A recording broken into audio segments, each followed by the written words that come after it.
Kanwaljit Singh Bakshi.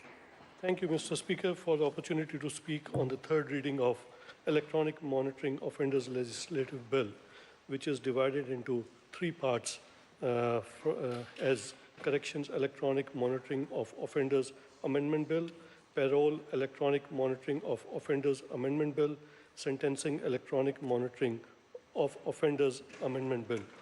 Mr. Speaker, this bill removes the legislative barriers to electronically monitoring of offenders released from an imprisonment sentence of 2 years or less and offenders sentenced to intensive supervision.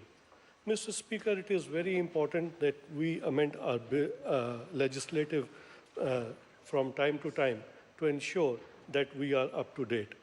The previous speaker, Mr. Speaker, mentioned about some of the lacks in the electronic monitoring bill, like there are black spots where the electronic monitoring fails.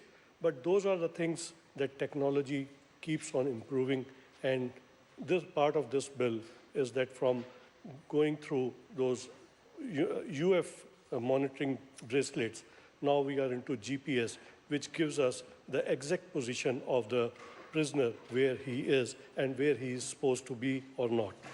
Mr. Speaker, the reoffending is reducing. Since 2011, reoffenders are getting down by 25% since June 2011.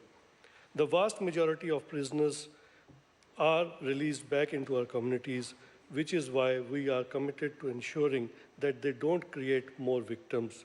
Through our commitment to the prisoners' education, mental health support, skill training, addiction treatment, working prisons, and reintegration. That ensures, Mr. Speaker, that they can be integrated back into our society and ensure that they don't create any more victims.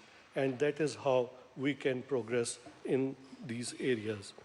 Mr. Speaker, there is no magic bullet for reducing reoffending, and we are tackling the drivers of crime in a number of ways. The prisoners have for many years been temporarily released or granted escorted absence from the prison for several recognized reasons, such as funerals, medical treatment, and work experience. The amendment would clarify that such temporary release and removal situation may include a requirement that a prisoner submit to the electronic monitoring for the duration of their temporary release or removal from the prison.